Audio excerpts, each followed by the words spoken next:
مدینہ ہے، پڑھیے صلی علی مدینہ ہے۔ شہر لاکھوں حسین ہے لیکن حسن کی انتہا مدینہ ہے۔ کاش آقا کہیں بلا کے ہمیں، دیکھ کیسا میرا مدینہ ہے۔ حاضرین، ابھی آپ نے قاری محمد فیضی صاحب قبلہ کو سنا ہے، تشریف رکھیں آپ۔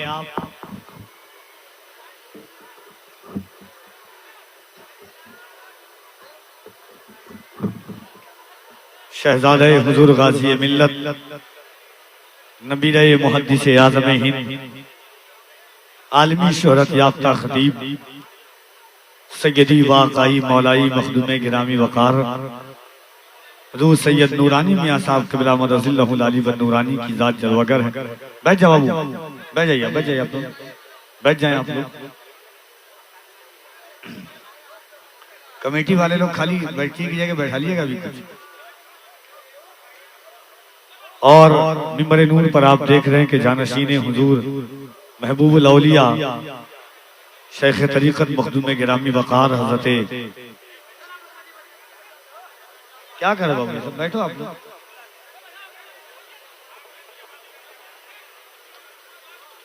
حقیقت چیز یہ ہے کہ رہبران شریعت کانفرنس میں یقیناً بہت دیر سے آپ تمامی حضرات بیٹھے ہوئے ہیں، بعد نماز عشاء سے اب تک آپ بیٹھے ہیں، اور جو ذات آپ کے درمیان جلوگر ہوئی ہے، پوری دنیا جن کے خطاب کو سنتی ہے، ممبر شریف پر آپ دیکھ رہے ہیں کہ علماء کا ایک عظیم قافلہ ہے، کئی عظیم شان شخصیات کی جلوہ گری ہے۔ ایک بار پورا مجمع ہاتھوں کو اٹھائے اور محبتوں کے ساتھ کہہ دے یا رسول اللہ۔ ایک بار ہاتھوں کو اٹھائے محبتوں کے ساتھ کہہ دیں یا رسول اللہ۔ انشاءاللہ حضرت کی تقریر کے بعد آپ پھر نعتیہ دور سنیں گے، اور انشاءاللہ حضرت مولانا تنویر القادری صاحب قبلہ کا بھی خطاب آپ سنیں گے۔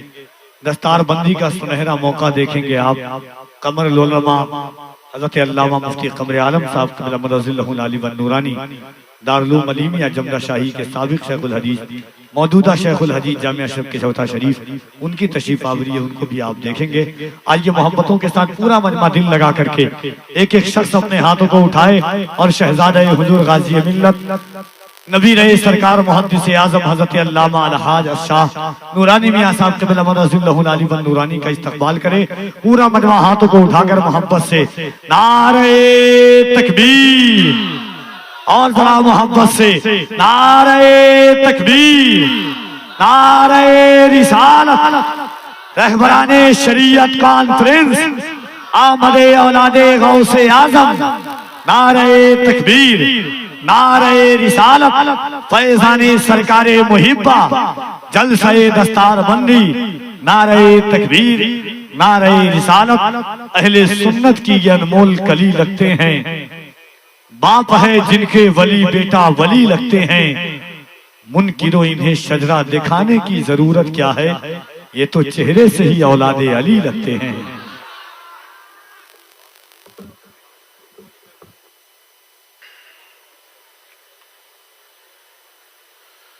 الفاتحة إلى حضرة روح النبي الكريم عليه أحلى التحيات وأجمل التسليم۔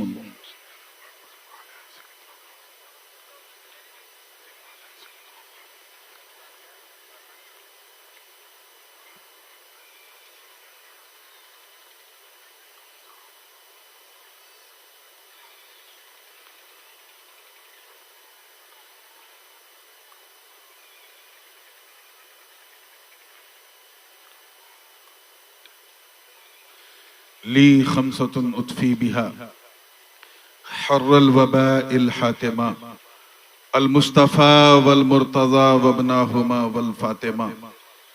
غوث اعظم بمن بے سر و ساما مدد، قبلہ دین مدد، کعبہ ایما مدد۔ معین الدین حسن عالم پناہ، بسوئے ماں غریباں یک نگاہ۔ سرورا شاہ کریمہ دستگیرہ اشرفا، حرمت روح پیمبر یک نظر کن سوئے ماں۔ ہم پہ احمد کا ہو سایہ، ہم پہ اشرف کا کرم، سیدی مختار اشرف باصفا کے واسطے قال اللہ تعالی فی شأن حبیبہ الکریم ان اللہ وملائکتہ یصلون علی النبی یا ایہا الذین آمنوا صلوا علیہ وسلموا تسلیما اللہم صل وسلم وزد وبارک على سيدنا ومولانا محمد وعلى آل سيدنا ومولانا محمد صلى الله عليه وسلم سبحان ربك رب العزة عما يصفون وسلام على المرسلين والحمد لله رب العالمين بحق لا إله إلا الله محمد رسول الله.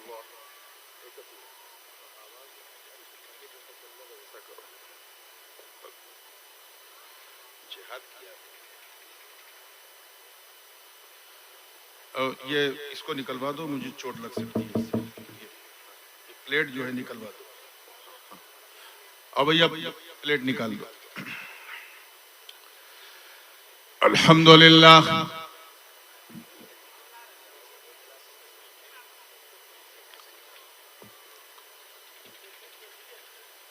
الحمدللہ حق حمدہ والصلاة والسلام على من لا نبي من بعده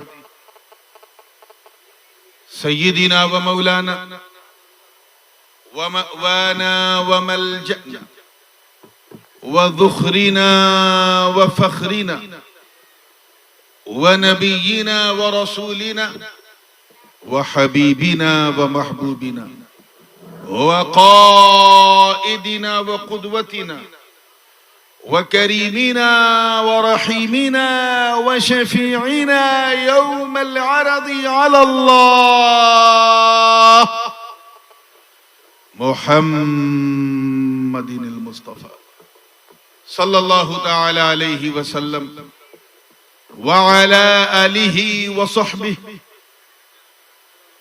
وأزواجه وعطرته أما بعد فأعوذ بالله من الشيطان الرجيم بسم الله الرحمن الرحيم هنالك دعا زكريا ربه صدق الله العلي العظيم وبلغنا رسوله النبي الأمين الأمي الكريم ونحن على ذلك لمن الشاهدين والشاكرين والحمد لله رب العالمين. سرور محفل حضور میں ممبر نور پہ جلوہ فروز انتہائی باوقار علماء کرام، مشائخ اعظام، بالخصوص صدر اجلاس پیکر اخلاص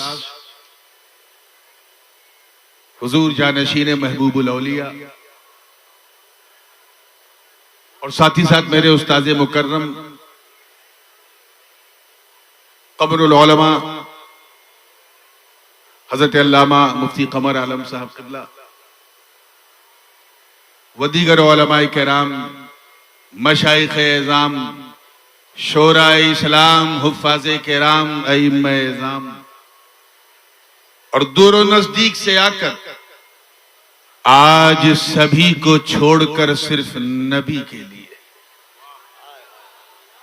دو ملکوں کی سیماؤں کو ناک کر انسان کے اس سیلاب نما اس ماحول میں میرے سامنے بیٹھی سنی عوام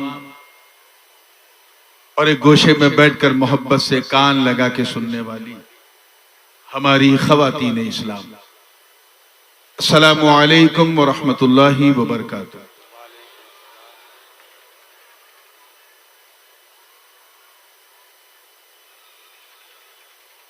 ایسا اکثر ہوتا ہے کہ جب میں کہیں جاتا ہوں تو کیونکہ میں بھی حضور کا ایک ادنا سا ناطخواں ہوں، میرا بھی خمیر کہیں نہ کہیں ترنم ہی کی مٹی سے گوندا گیا ہے، تو لوگ بات کی کم اور نعت کی فرمائش بہت کرتے ہیں.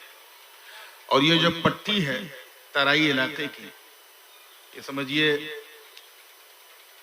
کشن گنج سے لے کر کے یہ جو پورا سیمانچل اور نیپال کے بارڈر پہ چلتی چلتی یو پی میں بہرائچ تک یہ جو پوری پٹی ہے، یہاں کا مزاج بھی کچھ ایسا ہی ہے، لوگ بات سے زیادہ نعت سننا پسند کرتے ہیں، لیکن ایسا بہت کم ہوتا ہے کہ لوگ نعت سے زیادہ بات کی فرمائش کر رہے ہیں۔ اور آج یہی ہوا۔ میں قیام گاہ پہ تھا، حضرت نے کہا کہ کئی سال پہلے میں پکریرہ شریف سرکار محبہ کا فیض لینے حاضر ہوا تھا، اور اس موقع پہ جو گفتگو کی تھی اسی کی فرمائش حضرت نے کی۔ اب فرمائش کی آزمائش پہ اگر میں نہ اتروں تو پھر کاہے کا آدمی۔ تو آئیے کچھ اپنا کچھ آپ کا موڈ بنانے کے لیے ایک کلام سے سلسلہ شروع کرتے ہیں، تاکہ آپ لوگ تھوڑا اچھل کود لیجئے، اس کے بعد انشاءاللہ سنجیدہ گفتگو ہوگی۔ علماء کرام کا نورانی قافلہ ہے، اور ابھی چند دن پہلے ہم سب نے امام اہل سنت مجدد دین و ملت الشاہ امام احمد رضا خان محدث بریلوی نور اللہ مرقدہ کا یوم ولادت منایا، جشن ولادت منایا۔ اس موقع پہ میں نے ایک کلام سنایا تھا، اور اس کلام کی خاص بات یہ ہے کہ کلام جو ہے وہ اعلیٰ حضرت کا ہے، تضمین بھی، یعنی 2 مصرے اعلیٰ حضرت کے ہیں اور 3 مصرے اس ادنا حضرت کے، مضمن کلام ہے۔ اگر یہ کہوں تو غلط نہیں ہوگا کہ میں نے اس کلام کے ذریعے رضوی گلشن میں اشرفی خوشبو ڈالنے کی کوشش کی۔ ارے اب تو بولو، کہ گنگنائیں گے تبھی بولو گے۔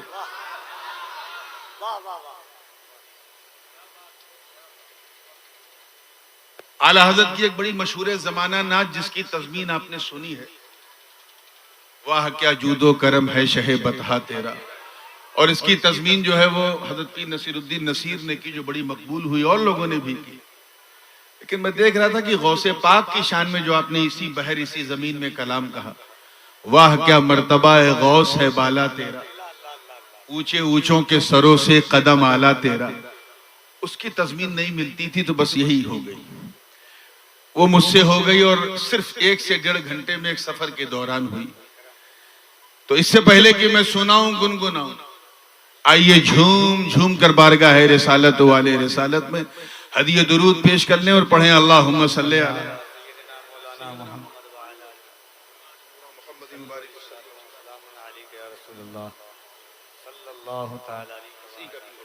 ایک مرتبہ اور جی لگا کے درود پاک پڑھ لیں۔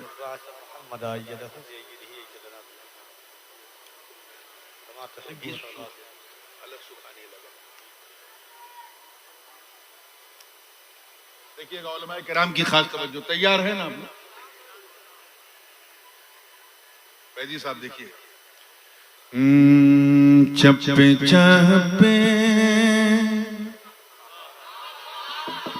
آپ کی بھی توجہ چاہے نا مظفرپور والے، چپے چپے میں ہے آفاق کے شہرا تیرا،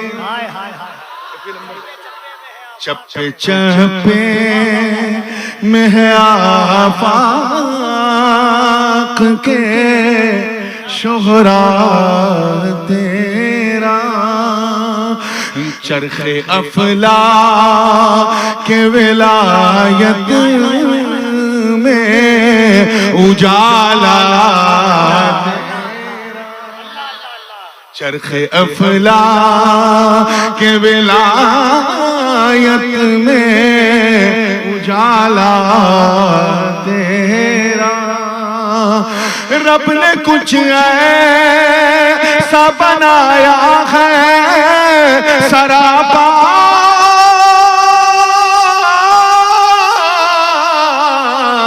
تیرا، واہ کیا مرتبہ غوث ہے بالا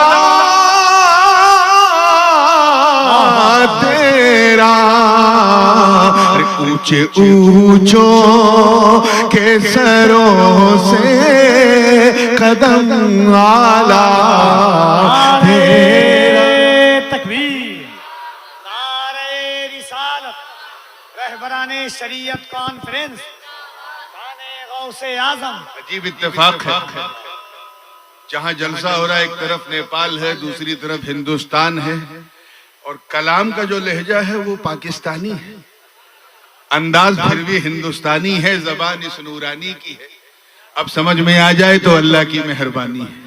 اونچے سروں سے قدم آلا تیرا، شعر دیکھیے گا کہ گردن اہل ولایت پہ کفے پا تیرا، گردن اہل ولایت پہ کفے پا تیرا، سارے اقطاب کو معلوم یہ رتبہ تیرا، سارے اقطاب کو معلوم یہ رتبہ تیرا، عرش پہ تخت ولایت کا پایا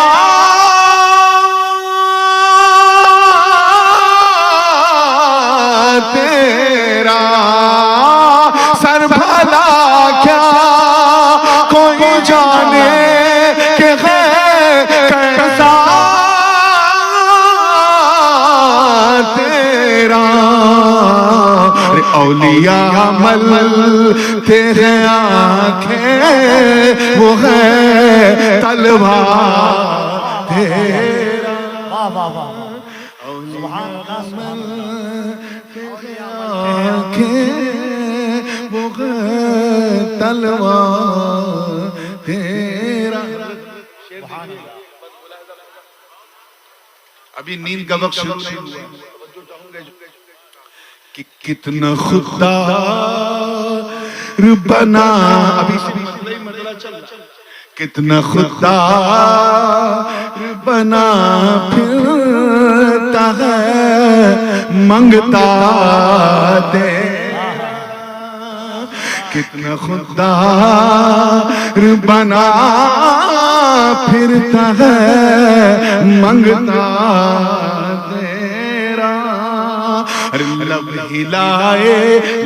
ہلائے بنا مل جاتا ہے صدقہ تیرا، لب ہلائے بنا مل جاتا ہے صدقہ تیرا، قادری رنگ کا ہے سر پہ امامہ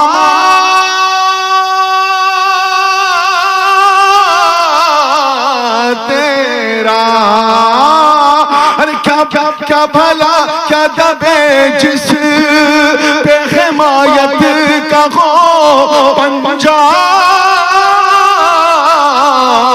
تیرا، شیر کو خطرے میں لاتا نہیں کوتا تیرا. نعرہ تکبیر، نعرہ رسالت، خانِ غوث اعظم، کلام اعلی حضرت، تضمین تاج العلماء. یہ بدم علماء کے حوالے سے، کیونکہ مجھے لگ رہا ہے شاید یہ آپ کے لیے کچھ زیادہ ہو گیا، اسٹیج پہ تو لوگ بہت اچھے انداز سے اس کلام کو سن رہے ہیں، اور ویسے بھی یہ اعلیٰ حضرت کا کلام ہے، اسے سمجھنے کے لیے دماغ بھی اعلیٰ چاہیے. تو آج ایسا سنو کہ لگ جائے کہ یہاں سننے والوں کا جلسہ نہیں، سنت والوں کا جلسہ ہو رہا. پورے حوصلے کے ساتھ تیار ہیں آپ لوگ؟ یہ بند دیکھیے گا توجہ کے ساتھ کہ شکم مادر، دیکھیے شکم مادر میں جو قرآن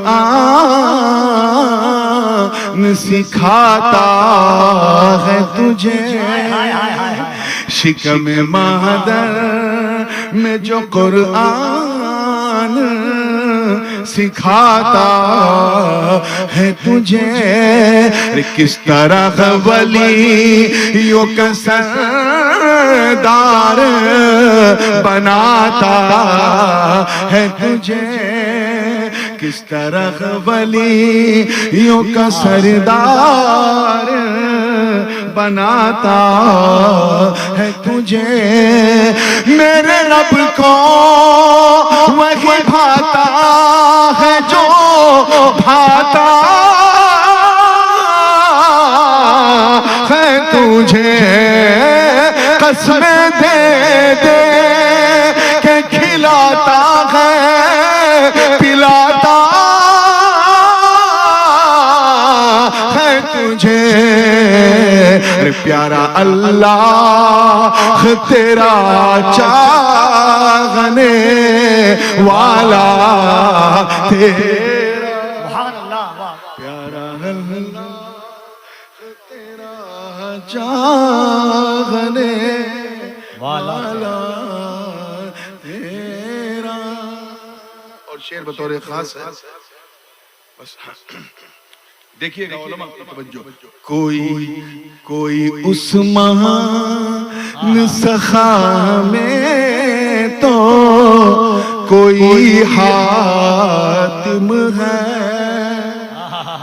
اللہ اللہ، کوئی عثمان سخا میں تو کوئی حاتم ہے، ارے کوئی مسلم ہے بخاری ہے، کوئی حاکم ہے، کوئی مسلم ہے بخاری ہے، کوئی حاکم ہے، رب کے الطاف سے تو قمرے بنی ہاشم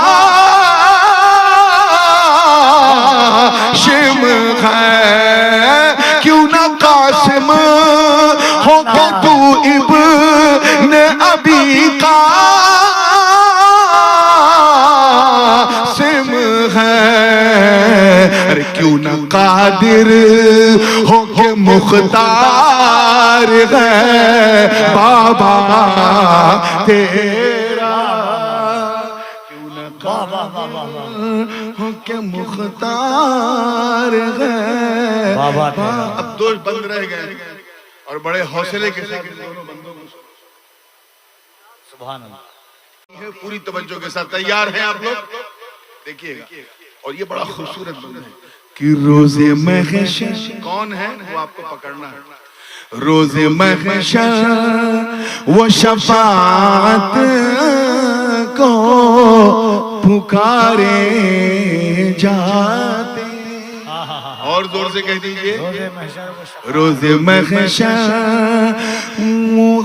وہ شفاعت کو پکارے جاتے، سر اٹھائے ہوئے وہ پل سے گزارے جاتے، سر اٹھائے ہوئے وہ پل سے گزارے جاتے، اور زبان سے یہ لگاتے ہوئے نعرے جاتے، اس نشانی کے جو سگ ہے نہیں مارے جاتے، رے حشر تک میرے گلے میں رہے پاٹا تیرا، نعرہ تکبیر، نعرہ رسالت، رہبران شریعت کانفرنس، جلسہ دستار بندی، فیضان سرکار محبہ، جانشین محبوب الاولیاء، آخری بند ہے، اس کے بعد مقطع ہے بالکل سیدھا، اور یہ حاصل کلام ہے، بلکہ یہ وہ شعر ہے اعلیٰ حضرت جس نے مجھے مائل کیا اس پورے کلام کی تضمین کرنے کے لیے۔ پوری توجہ کے ساتھ دیکھیے گا، پورے حوصلے کے ساتھ، کہ بھاگ گئی ہے بھاگئی ہے سگے اصحاب کہف کی عادت، بھاگئی ہے سگے اصحاب، سگ کہتے ہیں کتے کو، بھاگئی ہے سگے اصحاب کہف کی عادت، پیچھے پیچھے وہ چلا ان کے تو پائی جنت، پیچھے پیچھے وہ چلا ان کے تو پائی جنت، میں کہا اور کہا وہ تیری پیاری صحبت، تجھ سے در در سے سگ سگ سے مجھ کو نسبت، میری گردن میں بھی ہے دور کا دورہ تیرا۔ آئیے دعاؤں کے ساتھ مختصر توجہ ہے نا آپ لوگوں کی؟ میں نے دو مصرے میں اعلیٰ حضرت کے حوالے سے کیا کہا ہے توجہ چاہوں گا کہ کوئی کیا پوچھے بھلا فکر رضا کی توسیع، کوئی کیا پوچھے بھلا فکر رضا کی توسیع، تیرا ہر مصر قیامت میں بنے تیرا شفیع، تیرا ہر مصر قیامت میں بنے تیرا شفیع، کر کے تضمین لکھی نور نے یہ نظم میں وقی فخر آقا میں رضا اور بھی ایک نظم میں رفیع، چلی کھالا ثنا خانوں میں چہرہ تیرا، لکھا ثنا خانوں میں چہرہ تیرا۔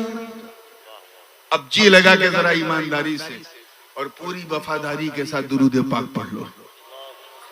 اللہم صلی علی سیدنا جد الحسن والحسین وعلی آل سیدنا جد الحسن والحسین صلاۃ وسلام۔ Without any further delay, because we already got delayed from our scheduled time, بھارتی ریل کی طرح تھوڑا تھوڑا ہمارا جلسہ بھی اپنے نردھارت سمے سے بیلم چل رہا ہے۔ اب آپ کو پک اپ کرنا ہے اور مجھے سمے کو میک اپ کرنا ہے۔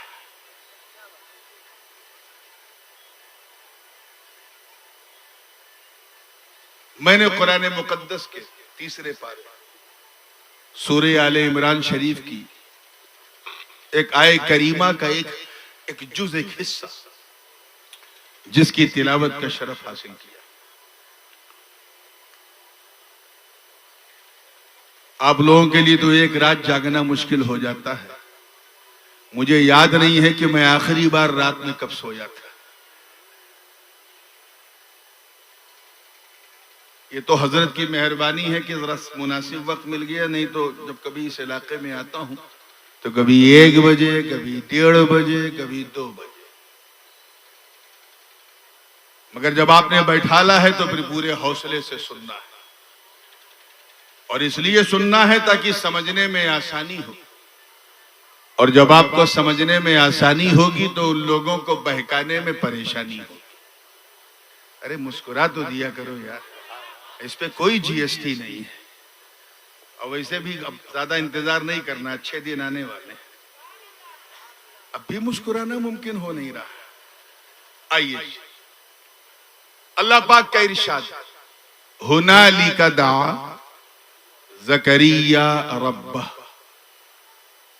وہاں سے پکارا زکریا نے اپنے رب کو. وہاں سے پکارا, کہاں سے پکارا, کیوں پکارا, کس کے لیے پکارا, اور آخر یہ وہاں ہے کہاں. اگر آپ کو سمجھ میں آ جائے کہ وہ وہاں ہے کہاں, جہاں سے پکارا, تو یہاں بیٹھے بیٹھے سارا جہاں سمجھ میں آ جائے. اس سے پہلے کہ میں آپ کے ذہن کو لے چلوں کہ کیوں پکارا, کس کے لیے پکارا, سب سے پہلے میرا جی چاہتا ہے کہ وہاں لے چلوں جہاں سے پکارا. الحمدللہ اہل سنت کا مجمع ہے, اور ہر سنی جو ہے وہ اہل نسبت ہوتا ہے, بزرگوں سے بڑی محبت رکھتا ہے, اور یہ کسی ایک رہبر سے منسوب جلسہ نہیں, رہبران شریعت سے, کیونکہ سب سے محبت کرتا ہے. درگاہوں میں بھی جاتا ہے اور منت ضرور مانتا ہے. مانتے کو نہیں مانتے؟ کچھ لوگ منت سن کر کے ناک بھون اوپر نیچے کرتے ہیں. منت بریلوی ہے کیا؟ اگر کوئی ایسی بکواس کرے تو ڈنکے کی چوٹ پہ کہنا کہ منت ماننا بدعت نہیں, حضرت مریم کی ماں کی سنت.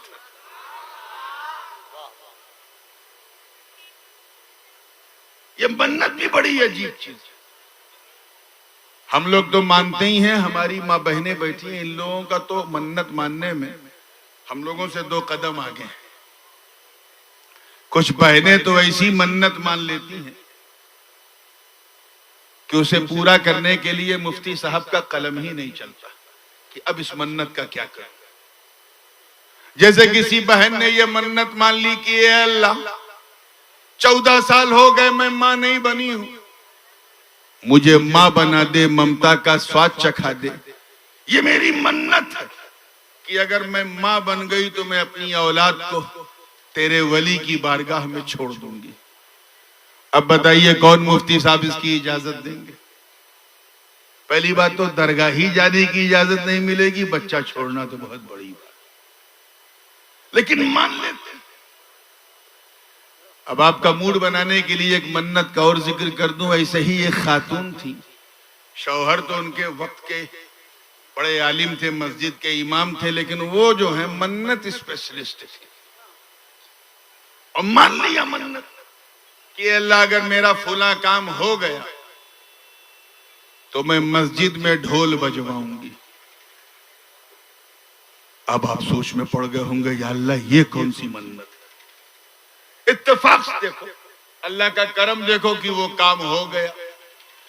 اب بیوی نے اپنے شوہر کو, امام صاحب کو تنگ کرنا شروع کیا کہ امام صاحب چلو مسجد میں ڈھول بجاؤ, مسجد میں ڈھول بجاؤ. امام صاحب کی پاگل ہو, ابے ڈھول کو میں مسجد میں باہر درست نہیں سمجھتا, تو مسجد میں کے اندر کرنا پڑے گا, نہیں تو سب گڑبڑ ہو جائے گا. کیا ہو جائے گا؟ میں میکے چلی جاؤں, چھوڑ دوں گی, کوئی پرواہ نہیں ہے, جو کچھ گڑبڑ ہوگا تم جھیلنا. پہلے منت 4-5 دن تو ٹالا امام صاحب نے, ایک دن رہا نہیں گیا, ڈر گئے کہیں واقعی چھوڑ کے چلی گئی تو میرا کیا ہوگا, کون روٹی کھلائے گا.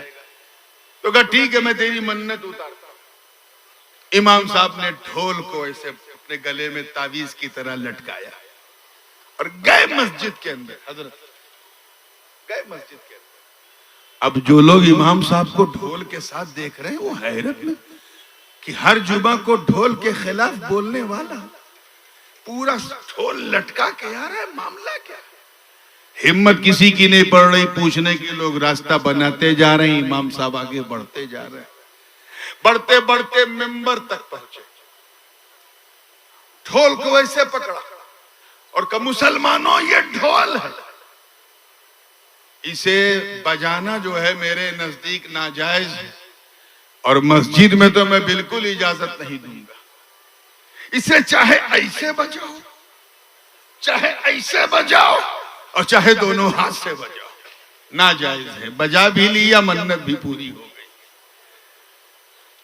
تو ایسی بھی منتیں مان لیتی ہیں ہماری بہنیں، مگر آؤ اسی نیل گگن کے نیچے ایک منت سنو جو حضرت مریم کی ماں نے مانی تھی، زوجہ عمران نے مانی تھی۔ ان کے پاس کوئی کمی نہیں تھی، اللہ تعالیٰ نے ساری نعمتیں عطا کی تھی۔ جاہو جلال ان کے گھر میں، فضل و کمال ان کے گھر میں، حسن و جمال ان کے گھر میں، جود و نوال ان کے گھر میں، امامت و قیادت و سیادت و شرافت و نجابت و ولایت و حمایت، بلکہ نبوت و رسالت ان کے گھر میں کوئی کمی نہیں تھی۔ بس ایک کمی تھی، اور وہ یہ کہ she wanted to be a mother of child، وہ کسی بچے کی ماں بننا چاہتی تھی۔ انہوں نے ممتا کا سواد نہیں چکھا تھا، وہ اپنے عمران کے لیے ایک آل عمران مانگ رہی تھی۔ انہوں نے کئی مرتبہ لوگوں سے سنا، کوئی انہیں امیرہ کہہ کے پکارتا تھا، کوئی انہیں ملکہ کہہ کے پکارتا تھا، کوئی انہیں رئیسہ کہہ کے پکارتا تھا، کوئی زوجہ عمران کہہ کے پکارتا تھا، لیکن ماں ماں کہہ کے پکارنے والی آواز نہیں سنی۔ دعا پہ دعا مانگتی رہی۔ ایک دن رہا نہیں گیا تو منت مان لی۔ زور سے بولو، کیا مان لی؟ منت مان لی، نظر مان لی، اور اس کا ذکر قرآن میں ہے۔ اذ قالت امرأة عمران رب انی نذرت لك ما في بطنی محررا فتقبل منی۔ جناب مریم کی ماں ہاتھ اٹھا کے عرض کرتی، اللہ پاک محبوب کو یاد دلا کہ محبوب یاد کرو جب عمران کی بیوی نے میری بارگاہ میں ایک نظر مانی تھی اور عرض کیا تھا کہ اللہ بس تو مجھے ماں بنا دے، ممتا کا مزہ چکھا دے، میں منت مانتی ہوں کہ میرے بطن میں جو بھی ہو، چاہے بیٹا ہو یا بیٹی، میں اسے تیرے حوالے کر دوں گی، تو قبول کر لے۔ اتنا کہنا تھا، منت مانی تو دعا باب اجابت سے ٹکرا گئی۔ ٹھیک 9 مہینے کے بعد، ایک بات یاد رکھیے گا، ابھی میری تقریر نہیں شروع ہوئی ہے، بالکل نہیں، ابھی 7-8 منٹ آپ کو انتظار کرنا پڑے گا۔ ابھی تو میں آپ کو وہاں لے جا رہا ہوں جہاں سے زکریا نے پکارا تھا۔ توجہ، اس کے بعد تقریر شروع ہوگی، تو یہ 6-7 منٹ ذرا صبر کر لینا ہے نا، بالکل ہی۔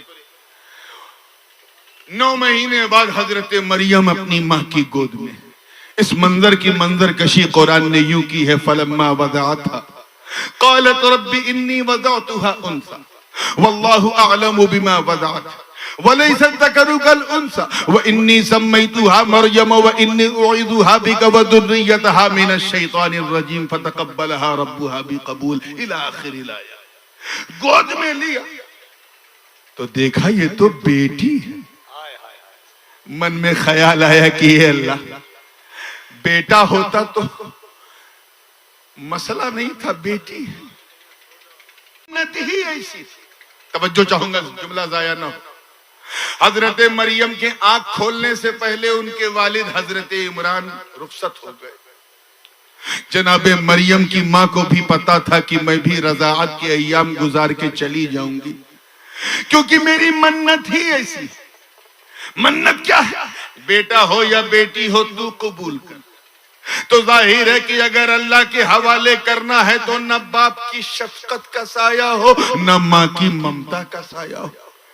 اسی لیے مریم پریشان کہ اللہ جب یہ اکیلی ہوگی تو اس کا سہارا کون بنے گا؟ بیٹا ہوتا تو برداشت ہو جاتا، لیکن یہ تو بیٹی ہے۔ پھر بھی کہا، شکر ادا کیا کہ تو نے یہ باجپن کا داغ تو چھوڑا دیا، مجھے ممتا کا سواد تو چکھا دیا، میرے عمران کو ایک آل عمران تو عطا کیا، اب ایک دعا اور قبول کر لے کہ بس میری مریم کو اور اس کی آنے والی ذریت کو شیطان کے شر سے بچانا. یعنی حضرت عیسیٰ کے لیے بھی دعا ہو. چند دنوں کے بعد آپ کی والدہ سے بھی آپ کی مفارقت ہو گئی. اب مریم بالکل تنہا ہے, کمپلیٹلی الگ. نہ کوئی چاچا ہے جسے چاچا کہیں, نہ ماما ہے, نہ دادا ہے, نہ نانا ہے, نہ بھائی ہے, نہ کوئی نہیں. ٹھیک اسی زمانے میں حضرت زکریا کی نبوت کا سورج چمک رہا تھا. اللہ کی شان دیکھو. حضرت زکریا کو ایک اولاد کی ضرورت تھی اور جناب مریم کو ایک باپ کی ضرورت تھی. اللہ تعالیٰ نے وحی کی زکریا علیہ السلام کی طرف, اے زکریا گھبرا مت, فلاں مقام پہ میری ایک نیک بندی مریم ہے, جا اس کے سر پہ شفقت کا ہاتھ. فَكَفَّلَهَا زَكَرِيَّا. Then he started to look after of سیدہ مریم. اس کے بعد پھر اسی خانقاہ میں لے کے آئے اور ایک مٹی کی جو ہوتی ہے نا جسے کہتے ہیں ٹیلا, اس کے اوپر آپ کی خانقاہ بنائی. کیا بنائی؟ اور زور سے بولو. یہ خانقاہ میں اس لیے زور سے کہلوا رہا ہوں تاکہ وہ بھی سن لیں جو خانقاہ کو خامخواہ سمجھتے ہیں. اگر یہاں کوئی خامخواہ سمجھے تو کہنا تیرا اس دنیا میں رہنا ہی خامخواہ. تو خانقاہ کو خامخواہ سمجھ رہا. اور کہا, بیٹی مریم میں تیرا باپ تو نہیں ہوں لیکن باپ جیسا. تیری ہر ضرورت میں پوری کروں گا. تجھے باہر کہیں جانا نہیں, بس یہیں رہنا. جو بھی ضرورت ہوگی مجھ سے بتانا. تو حضرت زکریا روزانہ جناب مریم کی خیریت لینے جایا کرتے تھے محراب مریم میں. اس منظر کی یوں منظر کشی قرآن مقدس نے کی ہے. کلما دخل علیہ زکریا المحراب وجد عندها رزقا. جب حضرت زکریا, توجہ ہے پیچھے والوں کی ہے, اب یہاں سے تقریر شروع ہونے والی ہے, جملہ ضائع نہ ہو. جب حضرت زکریا خانقاہ مریم میں, محراب مریم میں جاتے تھے تو بے موسم پھل پاتے تھے. مفسرین فرماتے ہیں یہاں رزق سے مراد بے موسم پھل ہے. ابھی تو خیر عام, ہر جگہ عام ہی عام ہے, بڑی عام چیز ہے.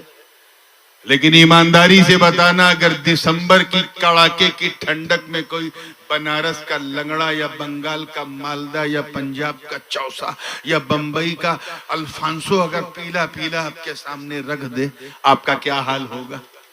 میں سمجھتا ہوں دیکھتے ہی منہ میں اتنا پانی آ جائے گا جتنا اس آم میں نہیں ہوگا. کیوں؟ کیونکہ بے موسم ہے. جو چیز بے موسم ہوتی ہے بہمولیہ ہوتی ہے, قیمتی ہوتی ہے. جاڑے کے موسم میں آلو سستا ہے لیکن جون تک پہنچتے پہنچتے غریبوں کا خون چوسنے لگتا ہے, کیونکہ بے موسم. ایسے ہی بے موسم پکوان, بے موسم رزق, بے موسم پھل. ایک بار دیکھا, دو بار دیکھا, اللہ جانے کتنی بار دیکھا.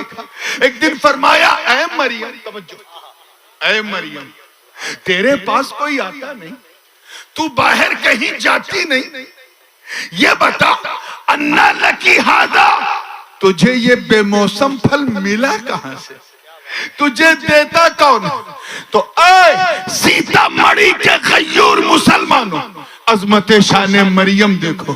سر اٹھاتی ہیں, مسکراتی ہیں, عرض کرتی ہیں, اے اللہ کے نبی, ہوا من عند اللہ, ان اللہ یرزق من یشاء بغیر حساب. آپ کی مریم کو یہ بے موسم پھل کوئی بندہ نہیں بلکہ بندوں کا خدا دیتا ہے. نعرہ تکبیر, نعرہ رسالت, رہبران شریعت کانفرنس. اتنا سننا تھا حضرت زکریا علیہ السلام سمجھ گئے. آپ سمجھے کہ نہیں؟ وہ سمجھ گئے کہ مریم کوئی معمولی بچی نہیں ہے. توجہ چاہوں گا, اللہ کرے جملہ ضائع نہ ہو.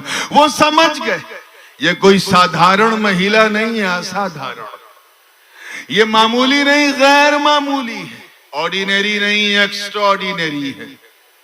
عمر 75 کے اوپر جناب زکریا کی ہے. لیکن ان بے موسم پھلوں کو دیکھ کر، توجہ، خانقاہ مریم میں ان بے موسم پھلوں کو دیکھ کر زکریا کے من میں تمنا لڑائی لینے لگی، اور من ہی من میں جناب زکریا گویا یہ عرض کرنے لگے، اے مولا میری سفید داڑھی نہ دیکھ، میری بیوی کا بانجھپن نہ دیکھ، اپنی مریم کی اس خانقاہ پر نازل ہونے والے ان بے موسم پھلوں کو دیکھ۔ اے اللہ، جب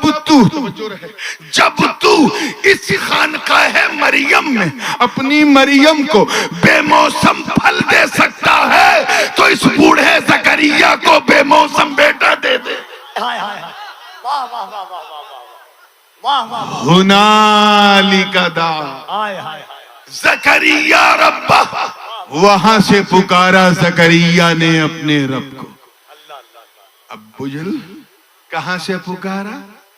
خانقاہ محراب مریم سے پکارا، اور کس طرح پکارا؟ توجہ چاہوں گا، مصلی دعا بچھا دیا۔ ایک نبی نے ایک ولی کی محراب سے ہاتھ اٹھا دیا۔ میں اپنی طرف سے کچھ نہیں کہہ رہا ہوں، جتنا قرآن میں مصلی دعا بچھا دیا۔ ایک نبی نے ایک ولی کی محراب سے ہاتھ اٹھا دیا، عرض کیا ربی حبلی من لدنک ذریۃ طیبہ، اے اللہ تو مجھے اپنے کرم سے ایک نیک ذریت عطا کر دے۔ سیتا مڑھی والوں، اتہاس ساکچی ہے، قرآن کی آیات بینات گواہ۔ ابھی لب زکریا، آپ کے ہونٹ ابھی ہل رہے ہیں، ابھی دعا جاری ہے، ابھی وآخر دعوانا کہہ کے منہ کا مسا بھی نہیں کیا، ابھی مصلی دعا کو سمیٹا بھی نہیں تھا۔ زکریا نے مریم کی خانقاہ سے وہ نکلے بھی نہیں تھے، ابھی دعا چل ہی رہی کہ لمحوں میں باب اجابت کو دستک دیتی، ایک ندا آتی، اے فرشتوں جاؤ اور میرے زکریا کو مژدہ سنا دو، اس سے پہلے کہ وہ میری مریم کی خانقاہ سے نکلے، جاؤ اسے بیٹے کی خوشخبری سنا دو۔ فنادته الملائکہ وہو قائم یصلی فی المحراب ان اللہ یبشرک بیحییٰ مصدقا بکلمت من اللہ وسیدا وحسورا ونبیا من الصالحین۔ فرشتوں نے ندا دی، آواز دیتے ہوئے جناب زکریا ابھی دعا مانگ رہے ہیں، لب ہل رہے ہیں، ابھی دعا مکمل نہیں ہوئی، آواز آئی ہنیئا لک یا زکریا مبروکن بک یا زکریا، اے زکریا، توجہ توجہ، اے زکریا مبارک ہو، مبارک ہو۔ ذرا محراب مریم کی شان تو دیکھو، آپ نے تو صرف بیٹا مانگا تھا، بیٹا، اللہ نے تو اس کا نام یحییٰ رکھ کے آپ کو دے دیا۔ نعرہ تکبیر، ذرا دونوں ہاتھوں کو اٹھائیں محبت سے، نعرہ تکبیر، نعرہ رسالت، رہبران شریعت کانفرنس، شہزادہ حضور محدث اعظم، اور صرف یحییٰ نام نہیں رکھا، مصدقا بکلمت من اللہ، یعنی حضرت عیسیٰ علیہ السلام کی نبوت کی تصدیق کرنے والا بنا کے بھیج رہا۔ اور صرف یہ نہیں، سیداً و حسورا، سردار بھی بنا کے، اور حسور یعنی جس طرح حضرت عیسیٰ شادی نہیں کریں گے اسی طرح ان کا یہ وزیر یحییٰ بھی شادی نہیں کرے گا، اور نبی صالح بنا کے بھیج رہا۔ کان کھول کر کے سننا تاکہ بات بالکل دل میں اتر جائے۔ جناب مریم کی عظمت پر میرے ماں باپ قربان، سیدہ ہیں، طیبہ ہیں، طاہرہ ہیں، عابدہ ہیں، ساجدہ ہیں، راکعہ ہیں، لیکن نبیہ نہیں ہیں، ولیہ ہیں۔ زور سے بولو کیا ہیں؟ اور زور سے بولو۔ اللہ تعالیٰ نے یہ شرف نبوت کسی خاتون کو عطا نہیں کیا۔ نبیہ نہیں ہے، ولیہ۔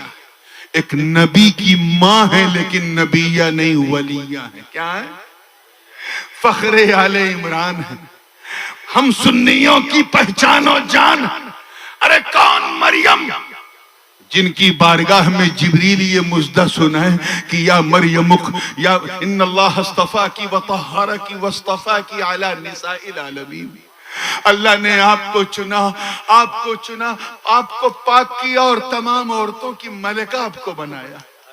کون؟ مریم، جن کی بارگاہ میں ہاتھ جوڑ کے جبریل عرض کریں یا مریم اقنتی لربکی واسجدی وارکعی مع الراکعین، جن کو کھلی اجازت تھی۔ کون مریم کہ اگر اپنے ننھے عیسیٰ کو لے کر کسی سوکھے بالکل مرجھائے کھجور کے درخت کے نیچے بیٹھ جائیں اور بھوک کی شدت سے اگر عیسیٰ کچھ کہہ دے اور مریم اس کی طرف دیکھ لے تو اس مرجھائے سوکھے درخت میں ہریالی آ جائے اور تازہ تازہ رطب اور تازہ تازہ کھجوریں کپ کپ گرنے لگے اور ایک ندا دینے والا ندا دے فکلی وشربی وقرری عینا، کھا لے پی لے اور آنکھ کو ٹھنڈی کر لے۔ نعرہ تکبیر، نعرہ رسالت، کیا گفتگو ہے حضرت۔ مگر وہ نبیہ نہیں ہے، ذرا زور سے بولنا، کون ہے؟ اور پیچھے والے ادھر والے بھی ایک بار بول دو، کون ہے نا؟ اب دھڑکتے ہوئے سنی دل پر ہاتھ رکھ کے اس منظر کو محسوس کرو، کیونکہ حضرت زکریا نبی۔ اللہ اکبر، میں کیسے اس جملے کی تعبیر اپنے زبان پہ لاؤں کہ ایک نبی پکار رہا ہے اپنے رب کو، بڑے احتیاط سے بول رہا ہوں، ایک نبی پکار رہا ہے اپنے رب کو ایک ولی کے در سے۔ میں پھر دہرا دوں، ایک نبی پکار رہا ہے اپنے رب کو ایک ولی کے در سے۔ ارے موقع ملے تو ان جاہل جماعتیوں کو بتاؤ جو اولیاء کو پکارنے کو بدعت کہتے ہیں، ان سے کہو ظالموں، ارے جب زکریا نبی ہو کر ولی کے در سے پکار سکتے ہیں تو اگر ہم رہبران شریعت کے در سے پکارے تو حیرت کیا ہے؟ نعرہ تکبیر، نعرہ رسالت، عظمت اولیاء کرام، فیضان سرکار محبہ، فیضان حضور محبوب الاولیاء، سبحان اللہ۔ ہو سکتا ہے کہ کیونکہ میرے استاد بھی بیٹھے اس لیے میں چاہتا ہوں کوئی گنجائش بچی نہ رہے۔ روزانہ تقریر کرتا ہوں لیکن آج ایسا لگ رہا ہے جیسے میں کوئی سبق سنا رہا ہوں، تو توجہ کے ساتھ تیار ہیں نا؟ ہو سکتا ہے میرے جانے کے بعد کوئی کسی چائے خانے میں، کسی گٹکے کی دکان پہ اس طرف کا کوئی آیا، کیونکہ ان کی یہ ہمت نہیں ہوتی کہ ہمارے علماء اہل سنت کا سامنا کریں، تو وہ ڈھونڈتے ہیں کہ کون سا چارہ کمزور ہے اس پہ زور لگایا جائے۔ یقین جانو ہم لوگ مچھلی پھنسانے میں اتنی محنت نہیں کرتے جتنا یہ ہمیں پھنسانے میں کرتے ہیں۔ اس صبح ملا کہ یار وہ کون آئے تھے یار وہ کیا بول گئے کہ انہوں نے ایک نبی کو گھٹا دیا، ولی کو بڑھا دیا۔ حالانکہ آپ گواہ ہیں، نہ میں نے کسی کو گھٹایا ہے نہ کسی کو بڑھایا ہے، جتنا قرآن میں تھا وہ بتایا ہے۔ کیا بات ہے، لیکن ایک نبی کو گھٹا دیا، ولی کو بڑھا دیا۔ تو میں آپ کو بتا دوں، میں اس خاندان میں پیدا ہوا ہوں جہاں ساری گنجائشیں خود ہی پوری کر لی جاتی ہیں تاکہ میرے بعد کسی کو کچھ کہنے کی گنجائش نہ ہو۔ تو آئیے میں اس گنجائش کو مکمل کروں۔ یاد رکھیے گا، یہ ہم سب کا مسلم الثبوت عقیدہ ہے کہ انبیاء کرام کی ذوات قدسیہ جو وہ کسی جگہ کی محتاج نہیں ہے۔ بہت احتیاط سے، بڑی ذمہ داری سے۔ نبی کی دعا کبھی رد نہیں ہوتی، ہر جگہ سے قبول ہوتی ہے۔ نبی کسی جگہ کا محتاج نہیں ہوتا، جگہیں نبی کی محتاج ہوتی، جگہیں نبی کی۔ الٹا اسی پر ایک کاؤنٹر کوسچن کرنا کہ بتاؤ جب نبی کسی جگہ کا محتاج نہیں تو حضرت زکریا نے محراب مریم سے کیوں پکارا؟ کہیں سے پکار لیتے، بغل میں مقام انبیاء تھا، وہاں سے پکار لیتے، مسجد اقصی تھی وہاں سے پکار لیتے، ہیکل سلیمان تھا وہاں سے پکار لیتے، اور بھی مقامات انبیاء ہے وہاں سے پکار لیتے، تھوڑا سا سفر کر کے کعبہ چلے جاتے وہاں سے پکار لیتے، حتیم سے پکار لیتے، ملتزم کو تھام کے پکار لیتے، باب کعبہ پکڑ کے پکار لیتے، منی مزدلفہ عرفات سے پکار، مریم سے خانقاہ مریم سے کیوں پکارا؟ اس میں کون سا راستہ؟ تو جواب سنو، وجہ یہ ہے کہ اللہ عالم الغیب والشہادہ ہے، علیم بذات الصدور ہے۔ تم کیا کر رہے ہو اسے پتا ہے، کیا کرو گے اسے پتا ہے، آگے کیا کیا کرتے رہو گے کوئی جانے نہ جانے رب کو پتا ہے۔ اس کے علم قدیم میں کہ قیامت سے پہلے ایک جماعت سر اٹھائے گی جو شہر شہر نگر نگر گلی گلی گاؤں گاؤں جا کر کاؤں کاؤں کرے گی اور کہے گی اے اللہ کو پکارنے والوں پکارو، مگر اجمیر سے نہ پکارو، کلیر سے نہ پکارو، کچوچے سے نہ پکارو، بغداد سے نہ پکارو، مدینے سے نہ پکارو، نجف سے نہ پکارو، ادھر سے نہ پکارو، وہاں اس سے پہلے کی یہ فتویٰ دیں کہ یہاں سے نہ پکارو وہاں سے نہ پکارو۔ اللہ کی شان دیکھ، ایک نبی کو بھیج رہا ہے امتی کے در پہ، یہاں سے پکار تاکہ لوگ سمجھ جائے کہ جب نبی ہو کر امتی کے در سے پکار سکتا ہے تو اگر ہم امتی در مصطفیٰ سے پکارے تو حیرت کیا؟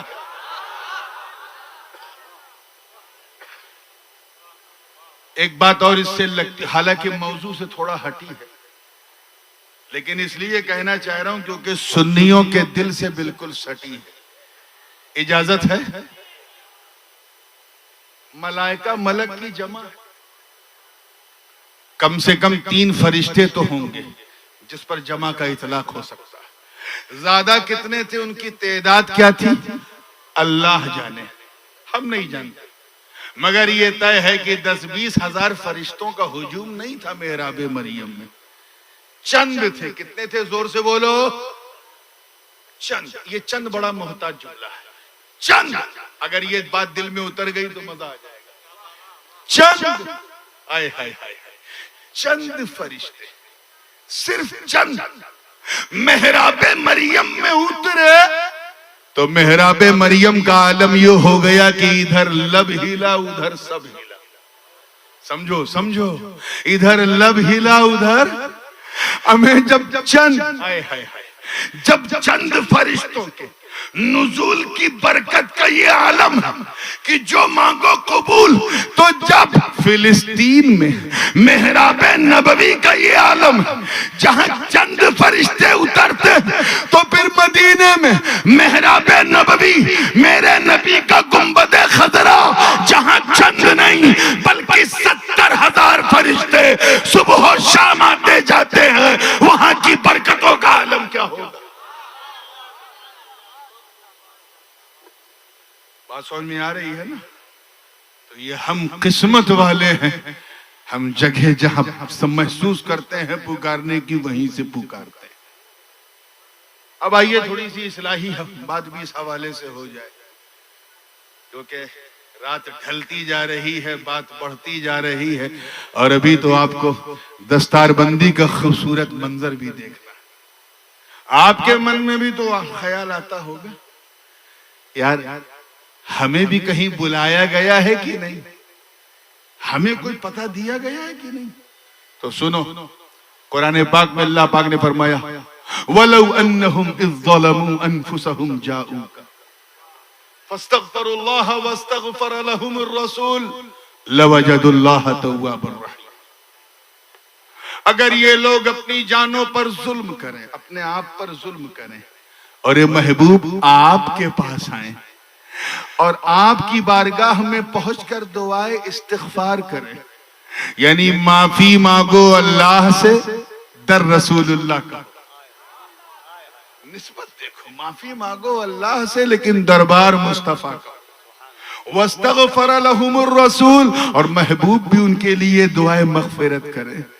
اب اس لو کی اب جزا آ رہی ہے، لَوَجَدُ اللَّهَ تَوَّابًا رَحِيمًا۔ یہ پورا پروسیس جب کمپلیٹ ہوگا تب جا کے یہ اللہ کو توبہ کا قبول کرنے والا پائیں گے۔ یہ کس سے کہا جا رہا ہے؟ those who operated themselves، جنہوں نے اپنی جانوں پر ظلم کیا، اتیاچار کیا۔ ظلم سمجھتے ہو؟ بہت کم لوگ بولے جی، ارے اب نہیں سمجھو گے ظلم تو کب سمجھو گے اتنے ظلم کے بعد؟ ظلم کہتے ہیں، علامہ جرجانی نے اس کی تعریف میں کہا وضع الشیء فی غیر محلی، کسی چیز کو اس کی خاص جگہ سے اٹھا کر دوسری جگہ رکھنے کا نام، زور سے بولو، to remove the thing from its particular place and to put onto the other place۔ مثال کے طور پہ یہ ٹوپی ہے، سر پہ پہنے ہو نا، بولو پہنے رہنا، پہنانا مت۔ آج کل تو پہننے سے زیادہ پہنانے کا چلن ہے۔ آج ہم نے اتنوں کو ٹوپی پہنا دی۔ ٹوپی پہنو کیونکہ ٹوپی مومن کا تاج ہے۔ ارے یار اسی کا تو بھارت میں راج ہے۔ اب اگر کوئی صاحب سر سے ٹوپی اتار کر کے پاؤں پہ باندھ لے، یہی ٹوپی کے ساتھ ظلم ہے۔ کیا ہے؟ یہی ظلم ہے، چینج آف پلیس۔ کتاب پڑھی جاتی ہے مکتبے میں، پستکالے میں، کوئی صاحب پستک کو شوچالے میں پڑھے تو پستک کے ساتھ کیا ہے؟ زور سے بولو، ظلم۔ مائک ہے تاکہ آواز بڑھائی جائے، اس میں اچھی بات کی جائے، توحید و رسالت کا پیغام دیا جائے، کوئی اس میں کفر بکے تو مائک کے ساتھ ظلم۔ ایسے ہی اگر کوئی اپنے چھوٹے بھائی کا پیجامہ اور بڑے بھائی کا کرتا پہن لے تو کرتے پیجامے پر بھی ظلم، بھائی پر بھی ظلم۔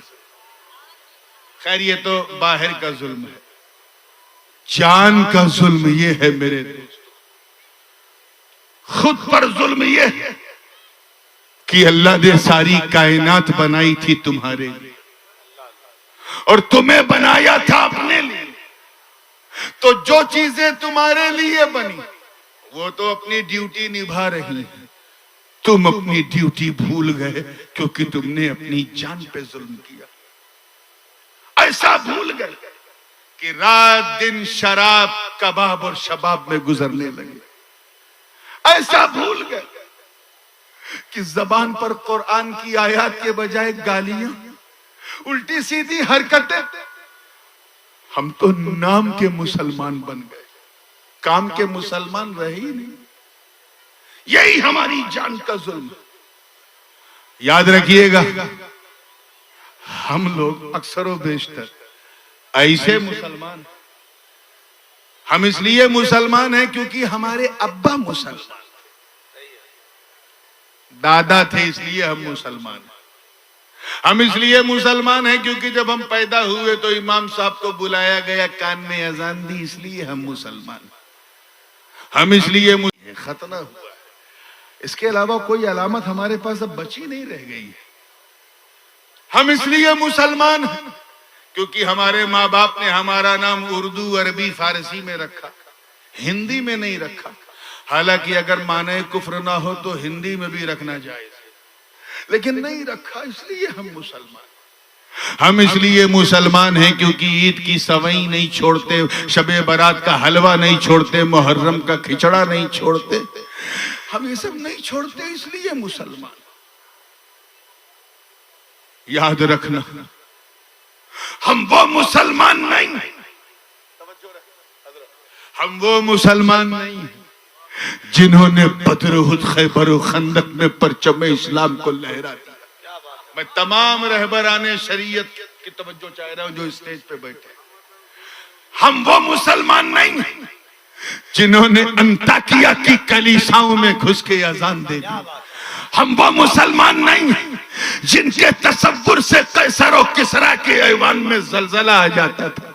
ہم وہ مسلمان نہیں جن کا نام سن کر رستم اور سہراب کا کلیجہ تھر تھرا جاتا تھا۔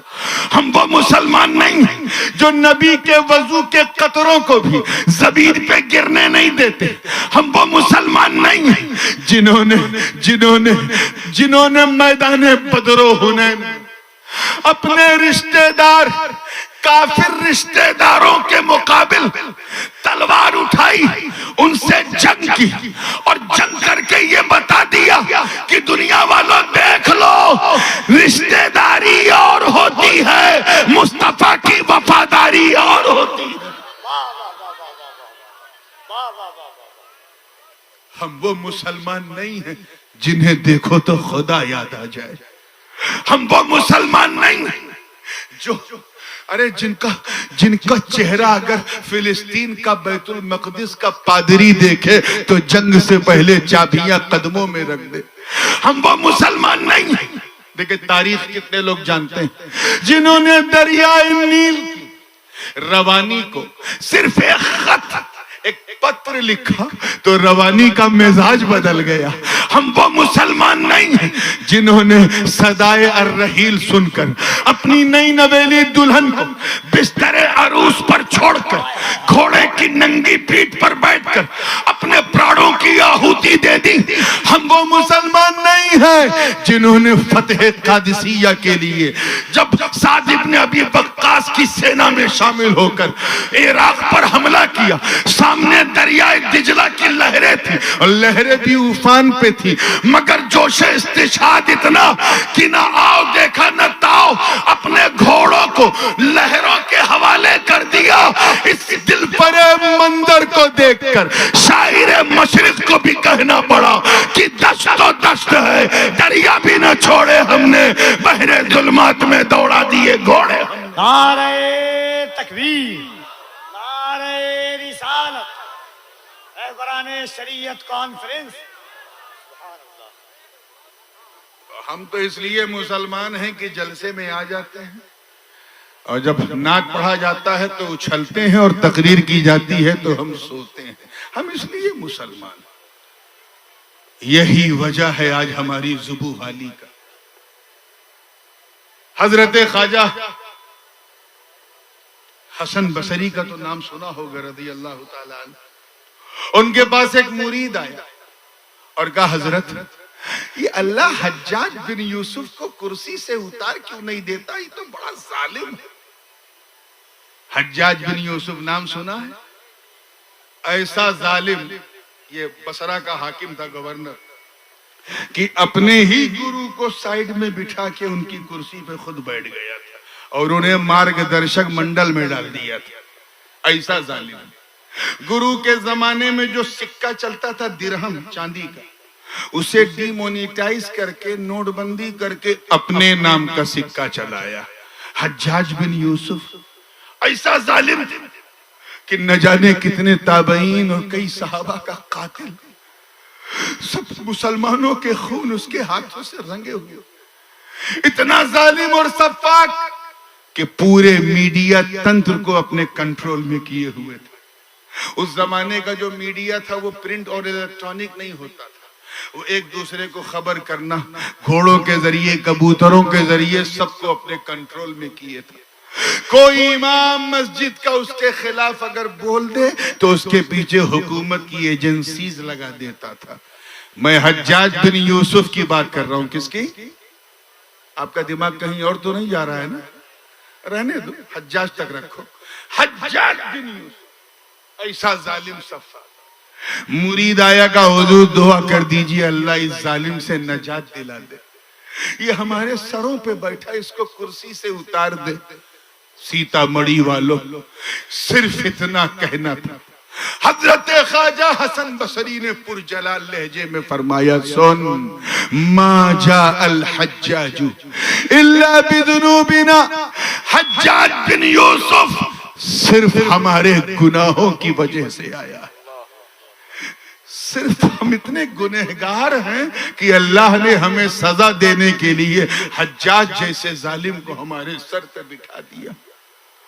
ذرا سوچو مسلمانوں، آج سے لگ بھگ 1400 برس پہلے جو بھی اکا دکا گنہگار تھے، ان گنہگاروں کو دیکھ کر خواجہ حسن بصری نے کہا کہ ہمارے گناہوں کی وجہ سے یہ ظالم آیا۔ آج کے گنہگاروں کو دیکھتے تو کیا کہتے؟ یہ رات دن شراب کباب اور شباب میں ملوث قوم کو دیکھتے تو کیا کہتے؟ یہ علماء کی کردار کشی کرنے والے نوجوانوں کو دیکھتے تو کیا کہتے؟ اپنے محلے کی مسجدوں کے اماموں کو تحقیر کی نگاہ سے دیکھنے والوں کو دیکھتے تو کیا کہتے؟ یہ ماں باپ کی نظروں سے چھپ کر انسٹاگرام، فیس بک اور واٹس ایپ پر اپنی رات گزاری کرنے والوں کو دیکھتے تو کیا کہتے؟ اب اگر ہم یہ محسوس کرتے کہ ہم پر ظلم ہو رہا ہے تو ہمیں کوئی حق نہیں کہ ہم کسی سے شکوہ کریں۔ اب اگر اس پورے سیناریو کو چینج کرنا ہے تو اپنے آپ کو چینج کرو اور ایسے مسلمان بن جاؤ، ایسے مسلمان بن جاؤ کہ جب تم سیتا مڑھی اور مظفر پور کی گلیوں میں گزرو تو تمہیں دیکھنے والا کہے واہ، جب بندہ ایسا ہے تو مولا کیسا ہوگا، جب امتی ایسا ہے تو اس کا نبی کیسا ہوگا، جب مرید ایسا ہے تو اس کا پیر کیسا ہوگا۔ ہمارا مسئلہ یہ ہے کہ ہم سب سے ڈرتے ہیں کیونکہ ہم نے اللہ سے ڈرنا چھوڑ دیا۔ Try to have a fear of Allah۔ یہ ڈر عجیب چیز ہے، انسان جس سے جتنا ڈرتا ہے اتنا دور بھاگتا ہے۔ سانپ سے ڈرا دور بھاگا، بندوق سے ڈرا دور بھاگا، آگ سے ڈرا دور بھاگا۔ جتنا ڈرتا ہے اتنا، زور سے بولو، دور بھاگتا ہے۔ لیکن اللہ کا خوف، اللہ کا ڈر اتنا انمول ہوتا ہے کہ بندہ جتنا اللہ سے ڈرتا جاتا ہے اتنا اللہ کے قریب ہوتا جاتا ہے۔ تو اگر اللہ کے قریب ہونا ہے تو اس سے ڈرنا شروع کرو۔ تم اللہ سے ڈرو گے، اللہ سے ڈریں گے۔ لیکن نے ایسا نہیں کیا، ہم نے اپنی جان پہ ظلم کیا۔ ایسے ہی ظلم کرنے والا بندہ پشچاپ کی آگ میں جلتے ہوئے اپنے گناہوں پہ شرمندہ تھا، رو رو کر گر گڑا رہا تھا کہ اے مالک مجھے معاف کر دے، میں نے اپنی جان پہ ظلم کیا، اب میں نماز بھی پڑھوں گا، روزہ بھی رکھوں گا، حج بھی کروں گا، زکوٰۃ بھی دوں گا، مگر اس کے آنسو رکنے کا نام نہیں لے رہے۔ جب اس کے پچھلے گناہ اسے یاد آتے تھے تو تڑپ جاتا تھا اور چیخ مارتا تھا۔ آسمان کی طرف نظر ہوتی تھی تو کہتا تھا میرے کریم گناہ بخش دے میرے سارے، نظر اٹھائی نہیں جاتی شرم کے مارے۔ وہ بار بار آنسوؤں کی گنگا جمنا بہا رہا کہ اچانک آواز آئی، اے گنہگار گھبرا مت، جاؤ کا میرے محبوب کے در پہ آ، مجھے میری عزت کی قسم اگر وہاں 2 بوند آنسوؤں کی گرا دی تو قیامت کے دن رحمتوں کا دریا پاک ہو کے در پہ ان کے پاس، اور اسی لیے حضور کے پاس 2-3 منٹ میں بات کو فنش کرنے کی کوشش کر رہا ہوں۔ اسی لیے حضور کے پاس بلایا، یہ نہیں کہا کہ 10-20 رکعت نماز پڑھ لو تیرا کام چل جائے گا، 10-20 ہزار صدقہ دے دو تیرا کام چل جائے گا، نہیں، جا اتنی نیکیاں کر لے تیرا کام چل جائے گا، نہیں، محبوب کے پاس آؤ۔ کیا کہا؟ زور سے بولو۔ کیوں؟ کیونکہ ایک چیز ہوتی ہے اصل اور ایک ہے اس اصل کا خلیفہ۔ مثال کے طور پہ وضو کرنا ہے تو پانی شرط ہے، اصل ہے۔ یہاں تو خیر پانی ہی پانی ہے، اللہ کی مہربانی ہے، جدھر دیکھو پانی۔ لیکن کبھی کسی ایسے علاقے میں پھنس جائے جہاں دور دور تک پانی نہ ہو، مٹی ہے، بالو ہے، مٹی ہے، ٹیلے ہیں، اور نماز کا وقت ہو جائے، کیا کرو گے؟ زور سے بولو۔ تیمم کرو گے۔ کیا کرو گے؟ تیمم۔ کیوں؟ کیا تیمم وضو ہے؟ نہیں۔ پھر کیوں؟ کہا وضو نہیں ہے، وضو کا خلیفہ ہے۔ کیچ کرو یار، جانشین ہے، اس کا اترادھیکاری ہے، وائس ریجنٹ ہے۔ مطلب ہم یہ نہیں دیکھیں گے کہ مٹی پر 2 بار ہاتھ مارنے کا نام تیمم ہے، فَتَيَمَّمُوا صَعِيدًا طَيِّبًا۔ ہم یہ دیکھیں گے جانشین کس کا، ڈپٹی کس کا ہے، نائب کس کا ہے۔ اسی لیے تو کعبے پہ نہیں بلایا، کیونکہ کعبے کا کوئی خلیفہ نہیں، شہر مدینہ کا بھی کوئی خلیفہ نہیں، ملتزم کا کوئی خلیفہ نہیں، میزاب رحمت کا کوئی خلیفہ نہیں، منی مزدلفہ عرفات کا کوئی خلیفہ نہیں، نماز روزہ حج زکات کا کوئی خلیفہ نہیں، بلایا تو رسول کے در پہ، کیونکہ رب کو معلوم ہے کہ پیسے والے ظالم گنہگار تو مدینے چلے جائیں گے، مگر بھارت کا غریب کہاں جائے؟ آواز آئی گھبرا مت، اگر تو رسول کے در تک نہیں جا سکتا تو اجمیر میں عطائے رسول کے در پہ چلا۔ سبحان اللہ، نعرہ تکبیر، نعرہ رسالت، رہبران شریعت کانفرنس، جلسہ دستار بندی، دارالعلوم غوثیہ فلاح المسلمین، حفاظ کرام، نعرہ تکبیر، نعرہ رسالت۔ تو یہ وہ رہبران شریعت جو مصطفیٰ کے جانشین ہیں۔ توجہ، کون ہے؟ زور سے بولو، مصطفیٰ کے جانشین۔ گھبرا مت، اگر نبی تک رسائی نہیں ہے تو ابو بکر کا دامن تھام لے، نبی کے خلیفہ عمر کا دامن تھام لے، نبی کے خلیفہ عثمان کا دامن تھام لے، نبی کے خلیفہ علی کا دامن تھام لے، نبی کے خلیفہ ائمہ طاہرین کا دامن تھام لے، نبی کے خلیفہ قادری ہو تو غوث اعظم کا دامن مت چھوڑنا، نبی کے خلیفہ نقشبندی ہو تو بہاؤالدین نقشبند کا دامن مت چھوڑنا، نبی کے خلیفہ سہروردی ہو تو شیخ عمر شہاب الدین کا دامن مت چھوڑنا، نبی کے خلیفہ۔ اور اگر تم بھارت کے غریب چشتی ہو تو خواجہ معین الدین کا دامن مت چھوڑنا، نبی کے خلیفہ۔ گھبراؤ مت، غریب نواز ایکسپریس پہ بیٹھو اور جاؤ اجمیر، اپنی بغض کی عینک کو پھینکو، محبت کا چشمہ لگا کر خواجہ کا گنبد بیضا تو دیکھو۔ رب کی عزت کی قسم، جب تم دیکھو گے تو آنکھیں کہیں گی خواجہ کا روضہ ہے اور دل بولے گا آقا کا روضہ۔ مولا کریم ہم سب کی خطاؤں کو اپنے کرم سے معاف فرمائے اور اپنے ولیوں سے کی نسبتوں کا فیض عطا فرمائے۔ بالکل بیٹھے رہیے گا اور دستار بندی کا یہ نورانی مرکز نورانی کے ساتھ آپ لوگوں کو دیکھنا ہے۔ وآخر دعوانا ان الحمدللہ۔